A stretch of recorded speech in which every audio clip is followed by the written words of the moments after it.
On June 20th, 1973, and came into effect on July 10th, 1973.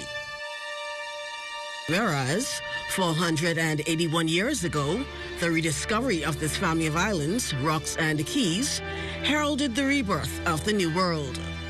And whereas the people of this family of islands, recognizing that the preservation of their freedom will be guaranteed by a national commitment to self-discipline, industry, loyalty, unity, and an abiding respect for Christian values and the rule of law.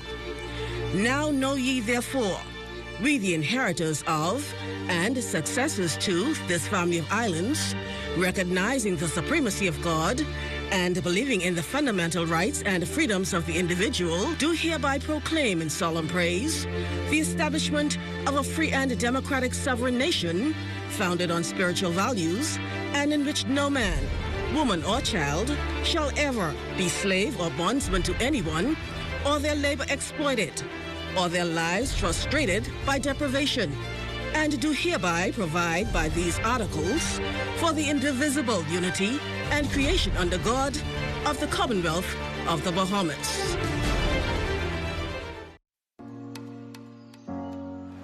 Imagine if what we grew in our own backyards right here in the Bahamas were the key ingredients to curing some of the world's deadliest diseases. Imagine this or this being that life-changing discovery and taking the entire world by storm. But now, imagine that this island nation couldn't benefit in any way. Without the push by the BEST Commission to strengthen access and benefit sharing, the Bahamas could very well find itself in this position and left without recourse. If we're not informed, it could be detrimental to us all. Let us get educated and put our best foot forward. This message is brought to you by the BEST Commission and its partners. For more information online, visit best.gov.bs.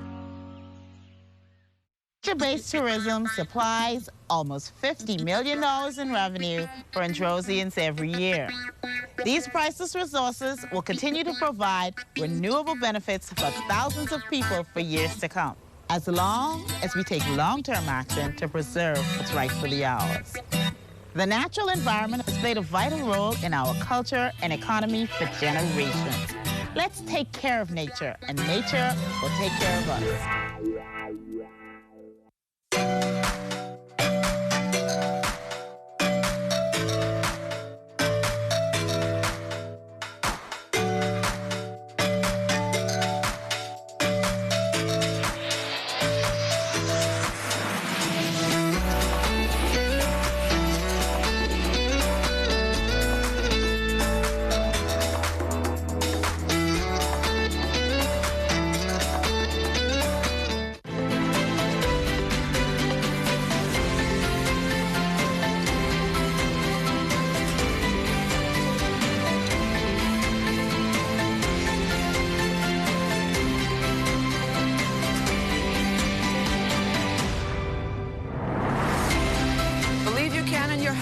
There. Good morning, everyone. I'm LaDawn Davis, and this is the Morning Edition. And as always, it's so great to have you in our company. The weather is still cool on the outside leading up to Valentine's Day. And for more on your weather outlook for the weekend, here's Chief Meteorologist Basil Dean. This weather report is sponsored by Bank of the Bahamas, the bank of solutions. Good morning, LaDawn. Temperatures beginning to warm up ahead of an approaching cold front, which will get into our area late tomorrow. But outside of our studios, we are under partly cloudy skies, a temperature at 72 degrees, relative humidity at 88%. We have south-southeast winds at 9 miles per hour. The barometric pressure 1,016.0 millibars at 30.00 inches, and the pressure is steady. Temperatures around the islands this morning: 73 in Marsh Harbor, Abaco, Green Tulkey, 73. Also Freeport reporting 73.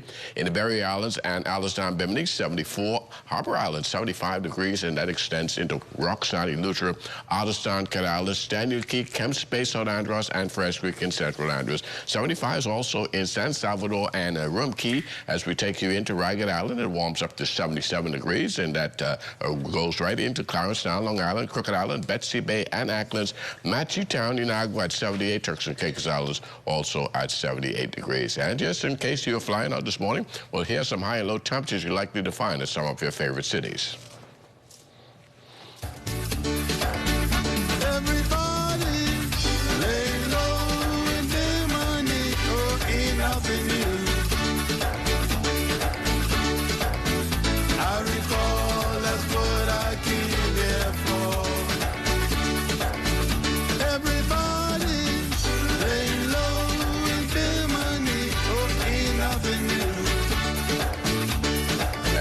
going to do it for your travel forecast now. For your boating forecast for today, for all areas southeast to south winds 15 to 20 knots. Caution flags go up for your boaters. Wave heights a bit on the choppy side at 4 to 7 feet. Low tide takes place at 11:39 this morning with a high tide occurring at 5:24 this afternoon. And that's going to do it for your first look at Weather the Morning edition. Stay tuned. Your forecast for today and tonight is still ahead.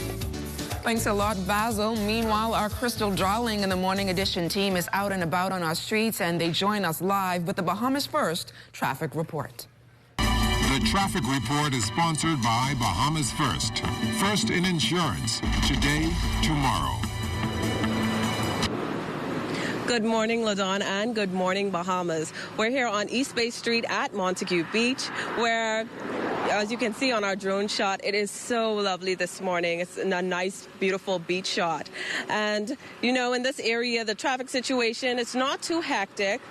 We have a few cars trickling down, but we know in the evening time, that's when things get a little busy in this area. And I'm joined with Sergeant Johnson today. Good morning, Sergeant Johnson. A pleasant good morning to you and a pleasant good morning, Bahamas. So just a bit on overnight traffic. We've had 23 accidents involving damage, 8 accidents involving minor injury, and 2 hit-and-run accidents. Okay. And when we talk about this area, Sergeant Johnson, we talk about speed. Coming off these 2 curves, there's a lot of accidents. So could you tell us about the importance of controlling your speed when coming down roads like this one? Okay, for example, whenever I think about this particular area, I think about this area being intentionally designed when it comes to your speed and when it comes to you manipulating the different curves. So if you're traveling at 25 miles per hour within this area, that means your vehicle is driving really slow compared to the average speed that you would go. When you come around the curve, if you were to go around it any faster than that, usually you would have a poor manipulation of that curve. Anytime you're going around a curve, you want to slow down. And this is something that we need to practice because, especially in this area, you have curve to curve to curve. In going around those, you have to go around it at a slower pace, curve to curve to curve. Okay, and another situation that we usually have out here is overtaking. People love to overtake. Could you talk to us about why overtaking is probably not a very good idea if you're coming around a curve? Yes, well, you know, there are several areas where we wouldn't overtake. Pedestrian crossings, anything along that line. When you're going around a curve, yes, and anywhere where there's a solid line. But especially around the curve, because guess what? Your vehicle, all of the kinetic energy, that's the energy when you're traveling in a vehicle, if you're moving, all of this comes into play when you're traveling in a vehicle, a lot of things. So if you're going around a curve, like I said earlier about manipulation of that vehicle, as the driver of that vehicle, you want to maintain full control of that vehicle at all times. Mm-hmm. And when we talk about speed, too, we can't forget the Family Islands because many accidents and even traffic fatalities, unfortunately, they happen as a result of speeding and overtaking and not controlling your vehicle. Yes. Well, let me give you a scenario. For example, if you're traveling, both vehicles are traveling in the same direction. A vehicle is traveling, say about 40 miles per hour, and the next vehicle that is about to overtake is traveling at 65 miles per hour. Okay. Both of those vehicles see, let's say, Johnny crossing the street. Johnny is crossing the street. That means now that both vehicles now are going to have to stop. Mm-hmm. The vehicle that is traveling at 65 miles per hour, their reaction time is going to be a whole lot different compared to the vehicle that's traveling at 40 miles per hour. The 40 mile per hour traveler, they're going to be able to stop their vehicle in a good distance or a good time to avoid hitting Johnny. As it pertains to the person who's traveling at 65 miles per hour, that person is going to face more difficulty. Okay. And also, in the Family Islands, did we have any incidents in the Family Islands overnight? Overnight, we've had 3 incidents coming from the Family Islands. They were straightforward matters, not anything too extensive. When they say straightforward matters, I mean like damages to a vehicle, nothing. No major injury, nothing along that line. Mm-hmm. Okay, and also on the Family Islands, what is the police getting ready to do this year? What initiatives are you moving forward with? Yeah, so we'll get 2 things planned. We're going to do some training in the Family Islands as it pertains to the Pro laser gun. Mm-hmm. This is the mechanism, the device that we use to track speed and distance. We're going to put that in place, and we're going to also be carrying down some troops to do some operations in the islands to track and to cut down on the amount of speed that drivers travel at in the Family Islands. Okay. And the police is also integrating a lot of new technology that just came out last year. So could you tell us about those too? Well, let me say this. We don't want to give too much away. We're going to be able to I don't want to say it's a surprise, but we're going to be able to put some things in place. For example, we have an upgrade to the Pro Laser gun, and the upgrade, what it does, it gives you a slip. So when we stop you and you say, okay, we're traveling at this mile per hour, you're going to give you the slip to show you that, hey, this is the rate your vehicle was traveling at, this is the distance that we clocked you in at, and then you have a signature that you sign when we issue that, along with your fixed penalty notice. Okay, that is very, very sophisticated. Now, well, is there anything that you want to leave the audience with today, our viewers with today? Yes, just simply slow down. We see a lot of our incidents that happen on the street are because of speed. So Bahamas, please slow down. Okay, that's all the time we have here today. Back to you in studio, LaDawn. Thanks a lot, Crystal. Now on to our top story this morning. A nationwide public education program targeting all sectors of society will be mounted before any changes are made to the marijuana laws here in this country. Among those included in the National Marijuana Education Drive will be school children and persons under the age of 21. This revealed as a marijuana report was outlined in the House yesterday. It recommends sweeping changes to the criminal justice system, including the decriminalization of small amounts of marijuana for medicinal, medical, religious, and scientific use, among others. Prime Minister Dr. the Most Honorable Hubert Minnis highlighted various suggestions in the preliminary report. Tourists who are prescribed medical cannabis in their countries could obtain it here in the Bahamas, allowing the importation of regulated cannabis products for ailments, decriminalization of possession of 1 ounce or less of cannabis for personal use for people 21 years or older, that the laws be amended for the immediate expungement of the criminal records of all people convicted of simple possession of cannabis. All of us make mistakes. For minor offenses and for young first-time offenders, we should not hold convictions over their heads and lives for a lifetime. More than 20 Chinese nationals denied entry into the Bahamas in recent days. This as local borders have been beefed up as efforts are mobilized to eliminate any case of the coronavirus making its way here. Immigration officials confirmed 10 males, 10 females, and 3 children were refused landing at the Lyndon Penling International Airport. Also, an American child with Chinese parents was also refused entry. Last week, government made the policy decision to implement a travel ban restricting all travel from China to the Bahamas and the denial of entry to the country by non-residents who visited China in the last 20 days. More than 100 nurses from across the country are entering a second day in a conference. The goal is to improve their knowledge and skills training. President of the Bahamas chapter of the National Association of Licensed Practical Nurses, Muriel Lightbourne, says our primary goal is to deliver consistent quality health care. I see the need is for more further training. We have our basic training, but there's certifications that we can do to improve the quality of care that we can give to our clients. If you know, health and everything is changing everywhere. Everything is progressing. And so, you know, you just want to keep up with the times. And so when, God forbid, you or I lay into that hospital bed, we could be comfortable knowing we have a qualified nurse, a skilled nurse who can take care of us.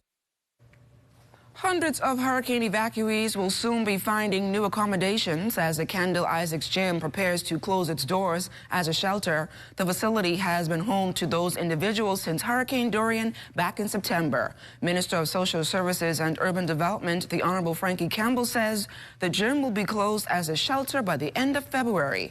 He says the hope is that these persons will be able to return to their islands or to family members or even find rental units. And still to come, reaching out to impact the lives of students across the Bahamas. We'll have all of that and more straight ahead.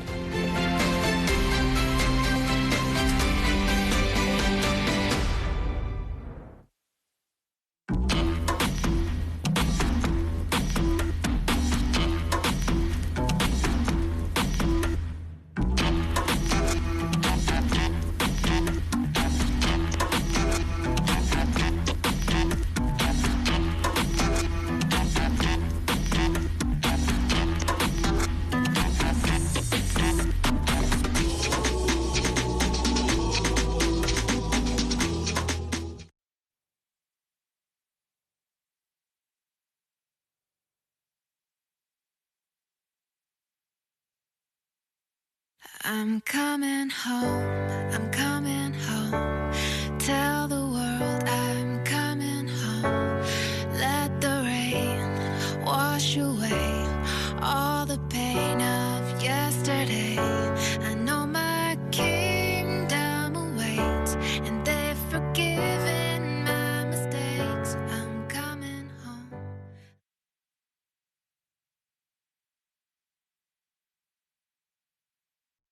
Welcome to Sunshine Auto, your hottest place on the planet for rims, tints, tires, and auto sales. We are your auto superstore for rims, Lexani, Azaras, Trueform, Western, Lux, Fuel, Track Lights, Tough, Rough Racing, Velocity, Mud, All-Terrain, and low-profile tires. Cars, homes, and commercial window tinting. At Sunshine Auto, we put God first and customer is king. Blessed luck.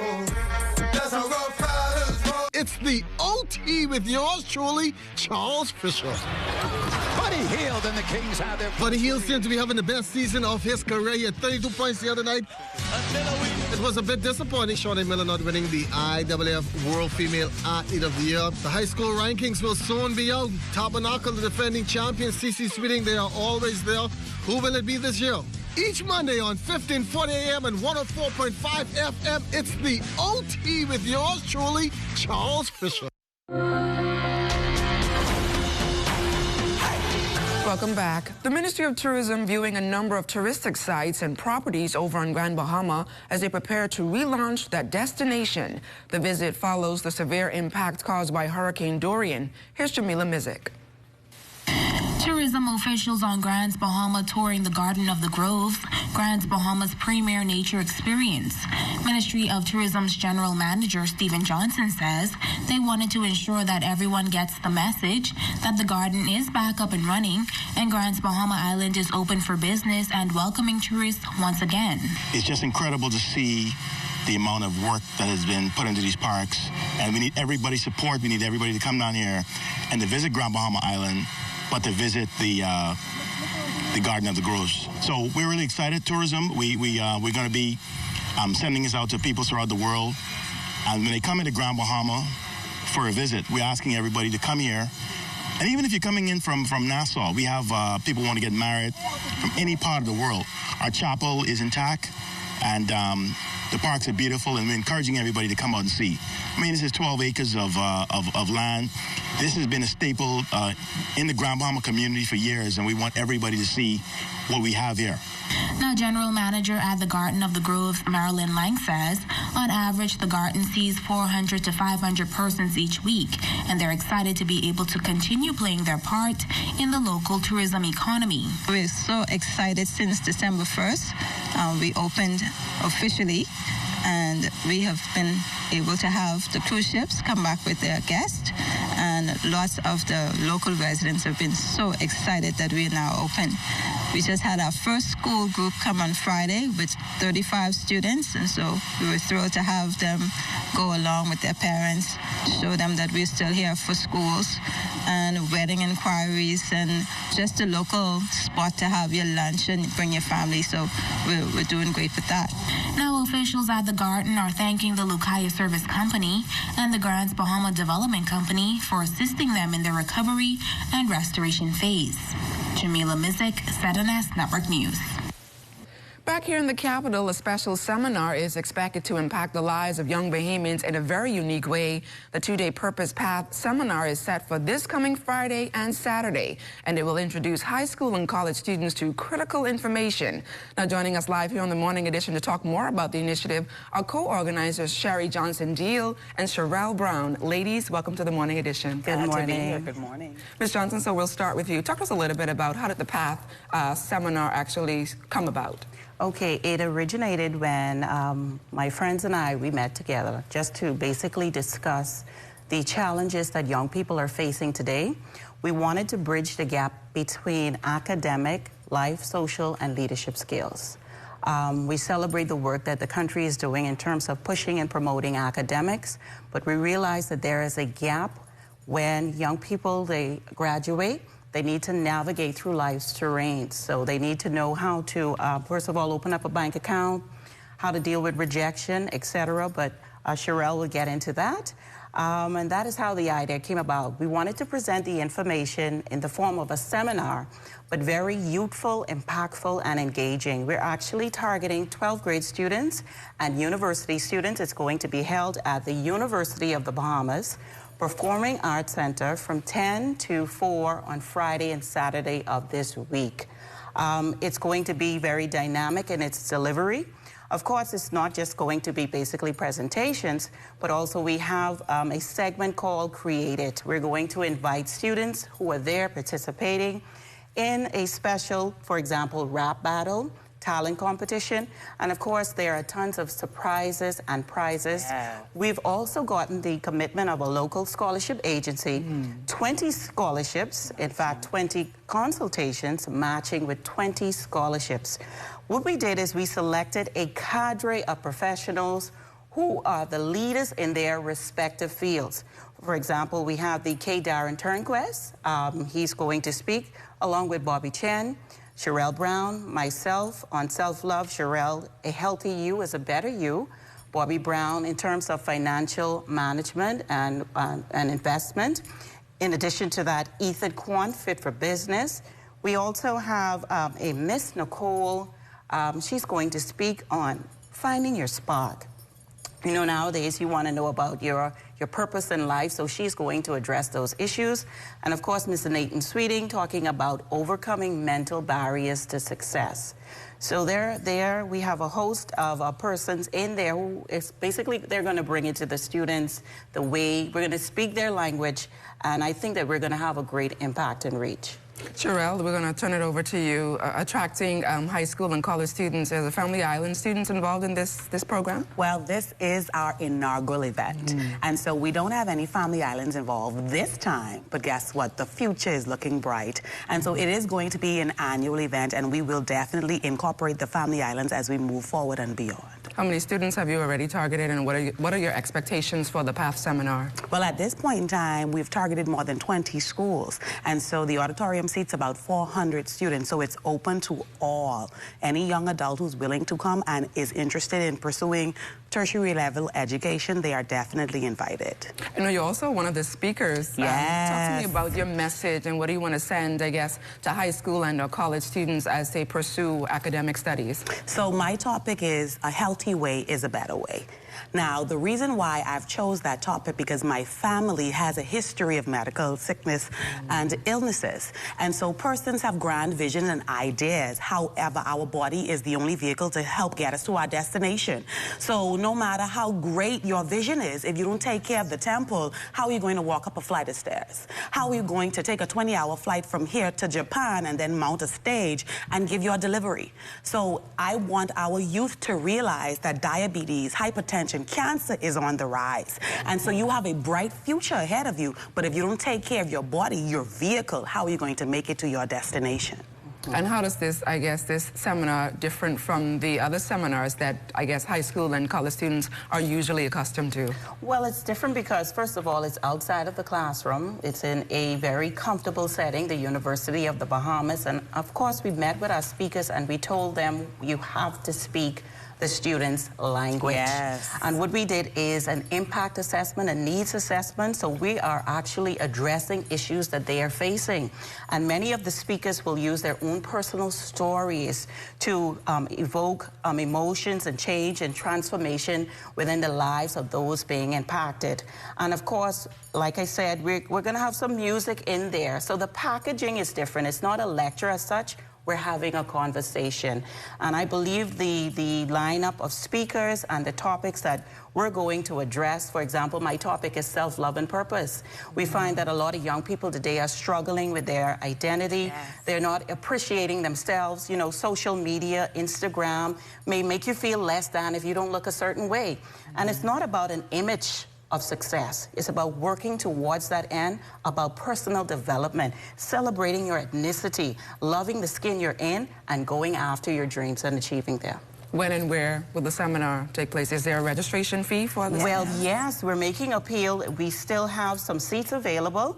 It's at the University of the Bahamas, like I said. It's from 10 to 4.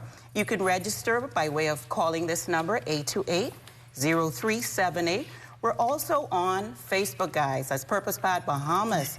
So you can just send us a little message, and then we will send you a registration form, basically ascertaining your needs, especially academically, because we want, at the end of the day, to see as much as possible if we can get some scholarships for persons in there. Yes. Ms. Johnson, Ms. Brown, thank you ladies so much for joining us here on the Morning Edition. Best of luck on your seminar. Thank you. Thank you so much. Okay. For nearly 40 years, educator Charles Moxey has been arming hundreds, if not thousands, of Bahamians with the tools they need to not only boost their reading skills and disabilities, but to also pass national examinations through his Moxey Institute in South Beach Estates. The Morning Edition team visited the veteran educator's home yesterday to get an update on the program and its success throughout the years.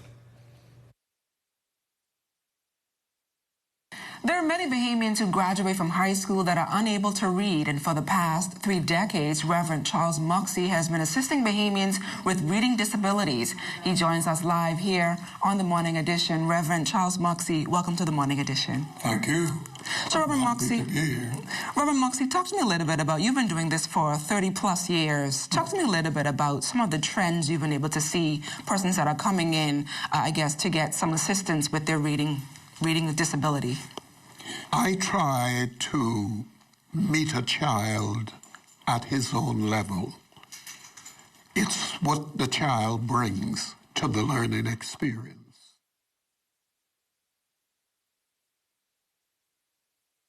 Every dream needs a gentle push. Every tomorrow needs a warm embrace. Every ambition needs hope to take flight and the faith to pursue a unique goal.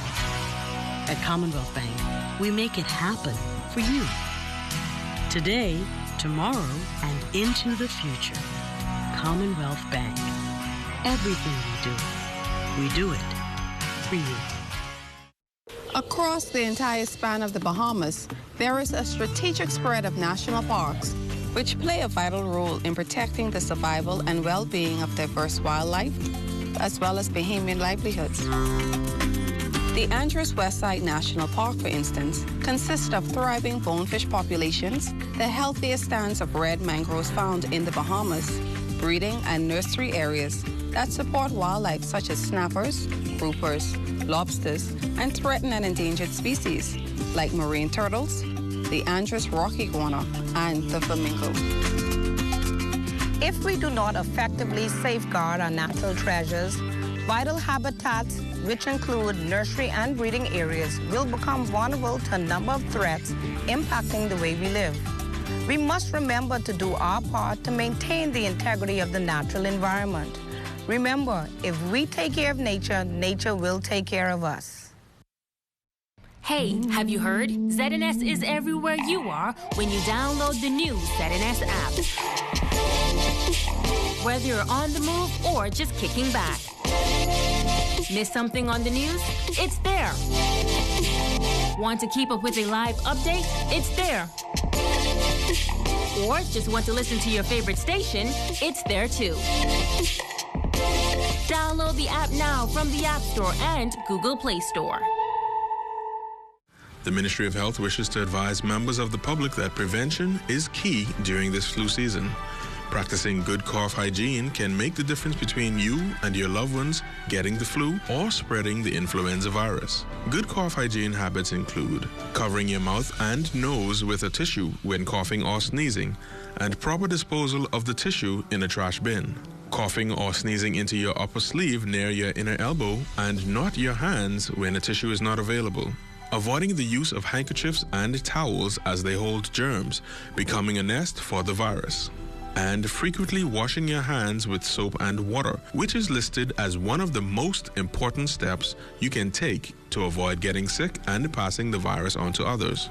If you have any questions about how to practice good cough hygiene to avoid catching or spreading the flu, contact your nearest community clinic or the Health Education Division at the Ministry of Health. This message is brought to you by the Ministry of Health in partnership with the Public Hospitals Authority. My name is Sidney Carroll Jr. I am the owner of Bahamas Palms Nursery.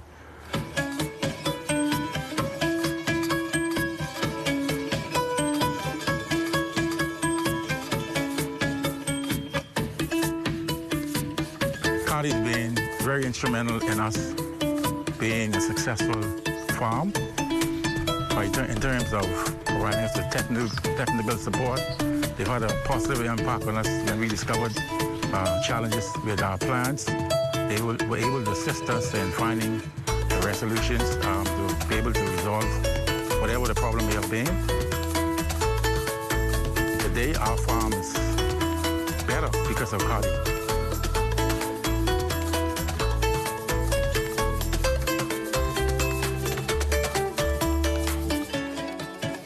It's so important for us to be able to have an organization like this whereby we can draw from the pool of talent. They've been connected in the region for the past 45 years, and so that's been very positive for us. And they've impacted our company in a positive light because of the knowledge, the great depth of knowledge that they have, and the easy access to them, you know, especially the key person here in the Bahamas, Michelle Singh. She's been very helpful, and information has been forthcoming. She's impacted our company in a very positive way, always available. And so we've seen consistency in Cardi, and it's been helping us grow in a way that is very pleasing to our owners.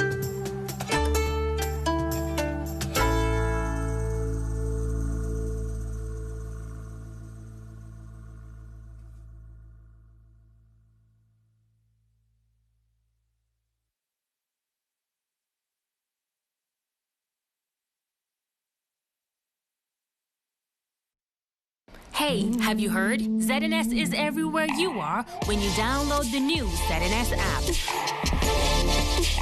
Whether you're on the move or just kicking back. Miss something on the news? It's there.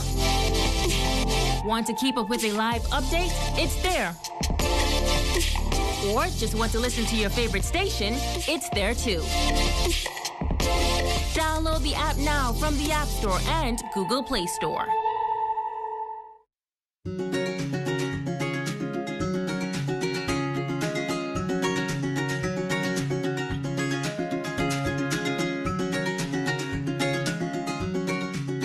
It's a part of all our lives.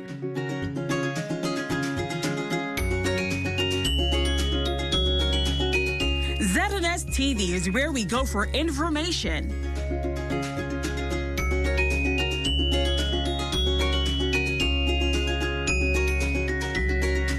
entertainment, and enjoyment. ZNS is there with something for everyone. Kids, lunch is ready.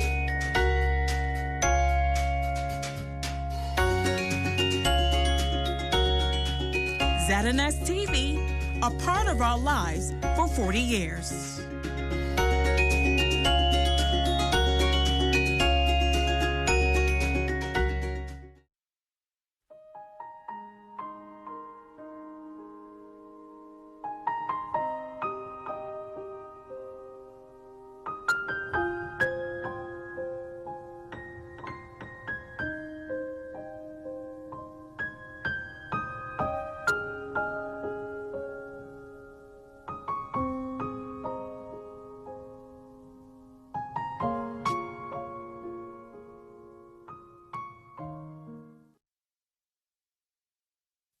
I can say that Cardi has been a blessing for the agriculture industry here in the Bahamas.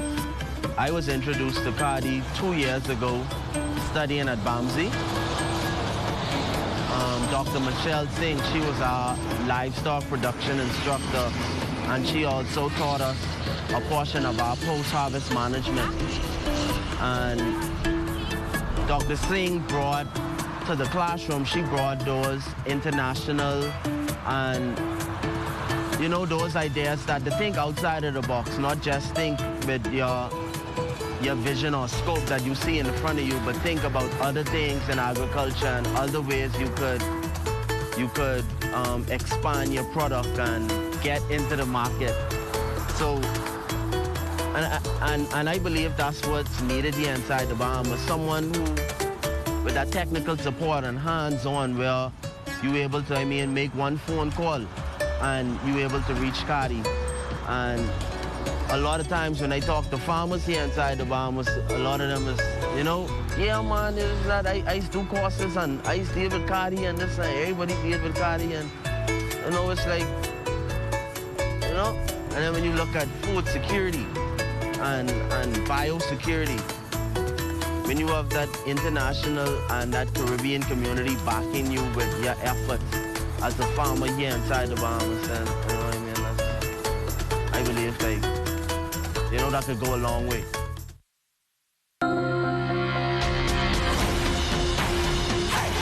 Now, we would like to apologize to you, our viewers, as we are experiencing some technical difficulties.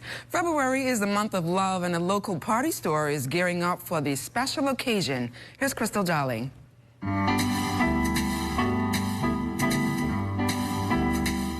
Well, of course you can buy a Valentine's Day basket from just about anywhere, but nothing says I love you like something made with your own two hands.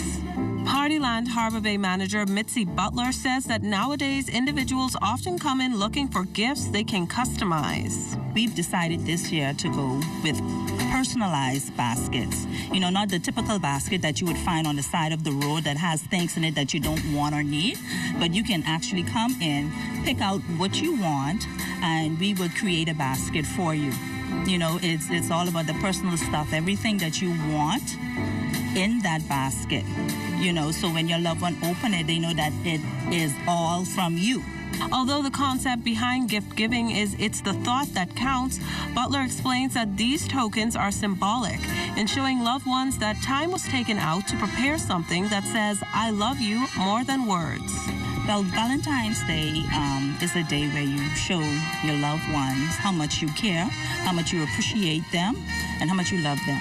Okay, even though we should be doing that every day of the year, but on this special time, we go all out for our loved ones, you know, to let them feel that they're special and that they are loved. Butler explained that popular items incorporated in modern Valentine's Day baskets include balloons, chocolates, stuffed animals, and intimate wear. She noted that a growing trend is Valentine's Day office parties and decorating. Different offices and corporations, they want to decorate for the occasion, so they come in and they purchase all of the decorations and everything they need just to create that atmosphere in the office environment. So if you want to create that love in the office environment. Crystal Darling, ZNS Network News.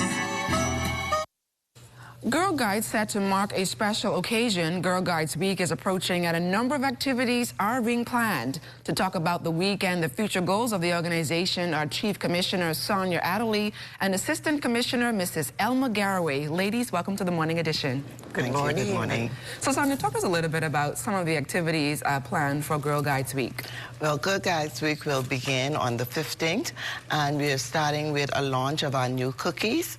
We are introducing a Bahamian thumbprint that's with guava jam in the middle, and we will be hosting those sales on at our headquarters from 10 to about 12. Then we'll head down to Stapleton School, where we'll have a family fun day. And this is where all the girls will come down, and we're inviting their families to be there with us. And we call it a dollar day. Everything will be on sale for $1. They will be able to do obstacle games and stuff on that Saturday. And then on Sunday, we will parade from Super Value Robinson Road to the St. Cecilia's Church in the Grove. This is another way that we work within the community and to make sure that the community is aware that we are still here and we mean nothing but good for our girls. Then we have Monday, it's the full week. Monday, we'll have our Sunflower Frolic, and that's when all our little ones, our 5 to 6 year olds, which is about maybe 200 or more little girls get together, and we'll be by the campsite. And they will entertain themselves with games and other activities. Our theme is Living Threads with diversity, equality, and inclusion. So they'll be working within that. And on Tuesday, our brownies from the Western and the Eastern Division, both of them will have games and stuff, and they will interact with one another from both areas. Wednesday, we're going to work with our guides. They are still planning their event, so I'm not sure exactly where their own will be, but I know it will be something grand because of the theme that we're using. On Thursday, our Rangers, that's our older girls, they are having a rap session. And this session, we are inviting all the other organizations. And we're reaching out, yes, to the boys. We're reaching out to the boys to let them know that, hey, we are girls and we are confident, but we know we need more to get us along, and we need to include everybody as we grow stronger. And we'll be talking about including everybody in being aware of inclusion and diversity and being able to spread that theme much better. Now, I know Girl Guides has been around for more than 100 years. Yes. Tell us a little bit about the growth of the organization over the years. There has been a lot of growth, especially since we included our sunflowers. We see the little ones growing. We started, well, I shouldn't say we started. Last year we had about 130 sunflowers. This year we have way more than that. We are already over 200 registered. Our brownies, which is always the largest group, they are continuing to grow, but we are seeing an improvement and a growth in our guides and rangers. We have 2 new ranger groups that have started, and we are so pleased that they are started, and we have that age group, and that age group is between 16 to 18, well, sorry, 14 to 18. But more importantly, we started a group at Stapleton, and this is how we include everybody. We're just letting the world know that we are not excluding no girls. I know, Mrs. Garraway, you've been around the Girl Guides for a number of years. And I want to add about the growth in the Family Islands. Okay. While we recognize and empathize, and at this time especially, when the girls have been displaced in Abaco from Hurricane Dorian, at the Patrick J. Bethel School, we had our largest ranger group of some 22 girls. But we know they're dispersed, and so we think about them. But we want to say good morning to the girls at Forest Heights. We're very pleased with their work. And of course, the brownies and the sunflowers in North and South Abaco. Then there are all the girls in Grand Bahama. We're pleased with our 2 sunflower and brownie groups on Cat Island. At the, I think both schools are now amalgamated at the Old Bight Primary School. Then we say good morning to the girls in Long Island and the large numbers in Exuma. And we want to say hello to the girls in Inagua, and we trust that Miss Bain and Mrs. Malcolm will get them going. And Eleuthera, of course, Spanish Wells, North Eleuthera. There are new girls coming on stream. Talk to us a bit more about, I guess, the impact the organization has had on our young women. I think if there is one organization that has impacted the lives of women and consequently families, is that of guiding. We're a disciplined organization. We're an organization which tries to ensure that our women, our girls, realize, firstly, that there is duty to God as in our promise, there is service, and there is life by a specific code of ethics. And it's found in the parts, the 10 parts of our guide law, where a guide tries her best. That's all we ask of them, in their behavior, in their interaction, and especially in their decision-making. And the women firsts of this country have basically been girl guides. And this has been characteristic of the women of our nation who have been successful. And so we have models for them. But it couldn't be without leaders. And so we thank the leaders and the commissioners and the administrators and our council. Because, you know, there's the uniform branch, then there is the council, which provides really the financial support to keep the programs going. And talk to us a little bit. I know the Girl Guides just recently got a new building, a new headquarters. Talk to us a little bit about those efforts. Yes, that headquarters really is the dream of so many persons, but especially Mrs. Clarice Granger, who ensured that we did significant fundraising. And we were fortunate that the new headquarters committee, corporate persons, former guides, even former commissioners' families like Mrs. GVE Higgs and Mrs. Kelly, who's Derwood Knowles' family, all of those who have left us goodly heritage in terms of financial support, banks, corporate citizens, and we were able to raise some $750,000. But it took us so long that the cost of construction, of course, spiraled. And so we were able, and we thank the government of the Bahamas, of course, for giving us a little more property, but to do what we need to do to implement our new program, we had to make a third story. Well, that requires an elevator. So we have a beautiful shell outside. And so we're asking everybody, especially our former girls, to join hands with us and to help us while we try to help ourselves to complete that building. The elevator alone is $165,000. And so we are looking for donors. But during this guide week, during the month of February, we would wish our people to visit us.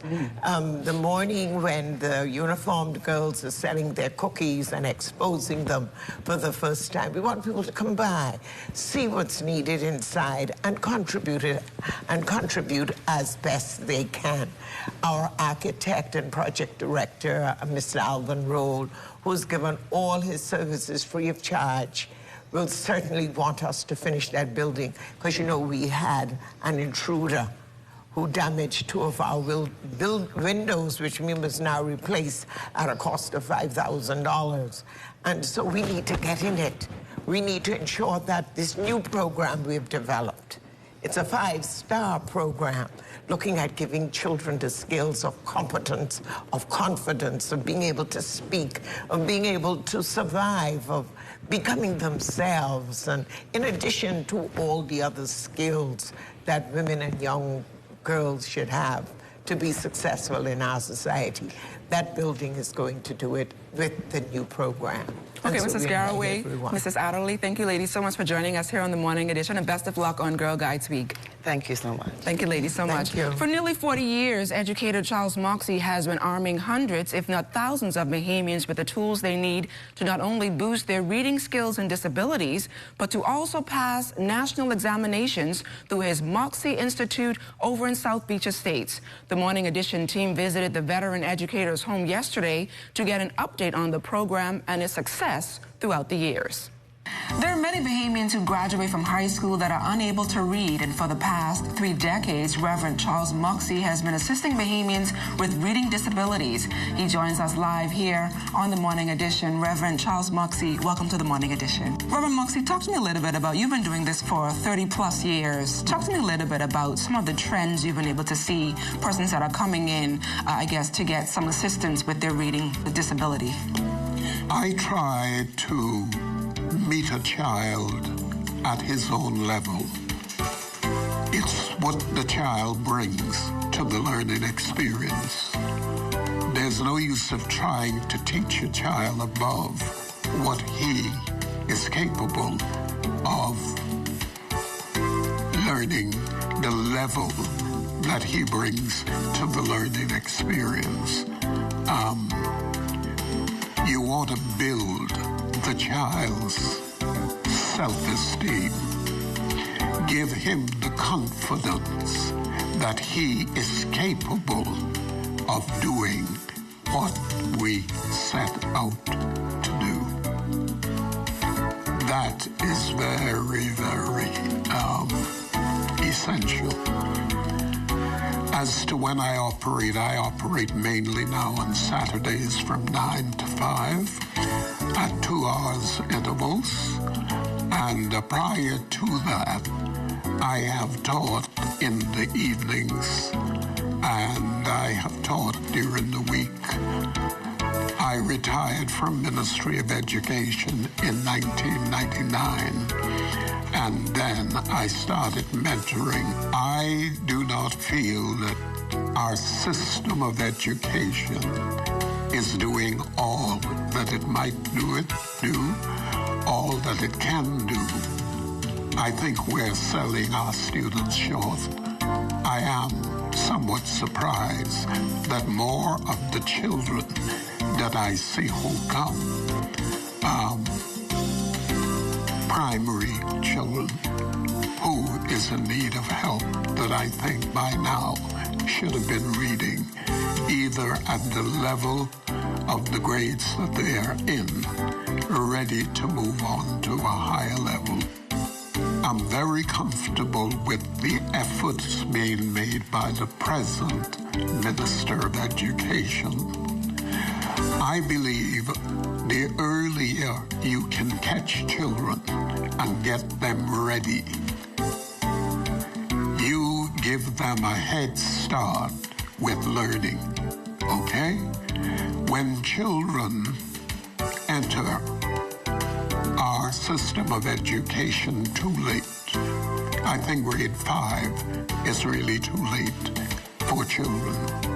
I think you need to grab them at the earliest possible period in their lives. A good initiative there. Continuing with our Eternal Rest series this morning, Lloyd Allen speaks with a representative of a local stone graving company who shares with us the ins and outs of memorializing your loved one. Saying goodbye to a deceased loved one is never easy for a family, but memorializing the memory of that person is an important decision that every family must make at some point or another. We visited We Care Stonework, where we talked about the ins and outs of memorializing your loved one. Customer service representative at We Care Stonework, Lanisha Adderley, says once a family begins shopping around for a memorial for their deceased loved one, knowing the specifications for the cemetery is a vital part of the process. A lot of times we see persons going for more upright monuments and slanted monuments, as well as flats, because it also depends on the final resting place of the individual, because certain graveyards have certain requirements. So you may only be able to get a flat, or you may only be able to get an upright. A perfect example of this is with the 2007 funeral of Hollywood star, the late Anna Nicole Smith. Okay, so several years ago, our company was chosen to install Anna Nicole Smith's monument. And so this is just an example of several different styles that you can actually choose from. Well, this is definitely the etching technology. With this kind of texture here, it has to be a matted finish granite as well, so the actual engraving can actually show. So majority of the time, it will be in a darker stone and a matte finish. So when is a good time to start the process of deciding on a tome? I've had persons that they've already, I guess, pre-planned their death. So we get checks from the insurance company, and then the company and the family chooses the stone, or the person already had their stone already chosen. And then you also have persons where, they wait close to about, I think the longest I've ever had was 10 years. Adderley also telling us the length of time it takes to select and have a tome installed. It depends on the individual, but our company policy is once we have everything we need to get started, which is a 50% deposit on the stone that you choose and a signature on the design, making sure all the names and dates are correct, then it takes 10 to 15 working days. And while trends of the day have introduced numerous designs for memorials, Adderley says this, too, is an important step. Well, majority of the time it comes out of granite, natural stone, and you have so much different options, color availability, because granite comes in so much different colors. If you were to choose maybe a black or a white, you would see a tendency for it to be in marble, and so we do have colors in marble as well. But majority of it stays between marble and granite. So whatever your preference, know that how you live, as well as how you are remembered, remains a simple matter of choice. For the Morning Edition, Lloyd Allen, ZNS Network News. Lloyd, thanks a lot. Stay close. Sports is up next with Charles Fisher.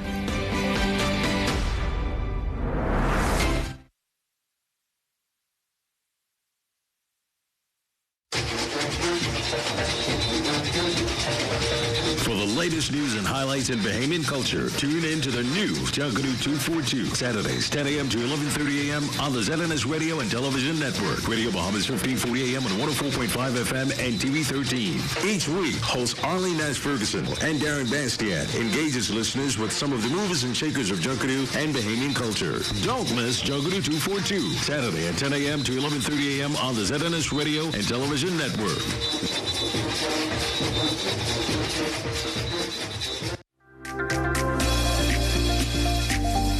Good morning and welcome to your ZNS Morning Edition Sports. I'm Charles Fisher. Private school basketball sudden death playoffs on the hardwood. Yesterday, they are taking the action to the Anatole Rogers Gym this season. Let's start off with the junior girls, Kingsway Academy, taking on the Jordan Prince Will Falcons. And this one, nick and tack. But in the end, it was the Saints pulling off a 26-24 win in the sudden death game to move on to the championship. Well, we played tough defense and we stuck to the game plan and they were able to execute throughout the game. Well, we hope to move on and, win the championship. That's the objective. That was our goal this season. Hopefully we achieve it. That was the plan from the beginning of the season. Hopefully we get it achieved. Actually, we did well. Even some of my bench players that came out and they performed, they stuck to the plan and we did well. Coming down the stretch, we missed a lot of free shots and tough loss by 2. Let's now move on to the senior girls. SAC, the defending champions, taking on the Falcons of Princeville here as well. And this one will be all SAC as they steamroll into the championship in this one against the Falcons, who played a hard game, but their season is done. They played well enough to win. Their performance, they have performed better than that during the course of the season. For whatever reason, they were not themselves tonight, but we played basketball well enough to advance.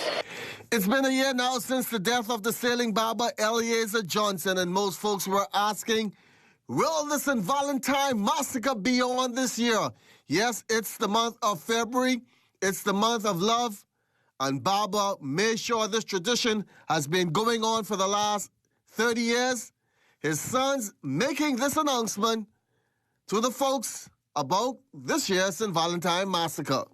The Valentine Massacre is on. We have the E-class will be performing on Saturday. And on Sunday, we got some spectacular because the damage of the boat have to be stripped apart. The boat is over 40 years old. And the best of the best, it had a major damage in it. So several of the boats are in the same predicament. Only one A-class was ready. And so what we have done is to do the fundraising and to carry on the legacy to make this thing even better as we move forward in the new year. James Johnson indicating that this year will also have a new feature on a Sunday. It won't be the regular Catch Me If You Can. On Sunday, we will have, Generation X. What we are bringing in is, what they call it, the jet ski. We're bringing in the best stunt rider, the maneuver of what some of them are being able to do. So that is being implied as to say that the St. Valentine, normally the Catch Me If You Can is the main ingredients. And so we have to do something to keep things excited and to keep the crowd cheering on. And we have a lot of other activities which will be on shore. And that's going to be it for Sports Thursday. Thanks for watching. Basel, Ladon, they are back to get you caught up on weather and anything happening in the 242. What I love most about working for the Bahamas tonight is that we don't only focus on New Providence. We cover the entire Bahamas. We have a team here in the Northern Bahamas that is ready to bring you the stories, the people, and the news that matter to you. From point A to Z, from covering hurricanes to elections and everything in between.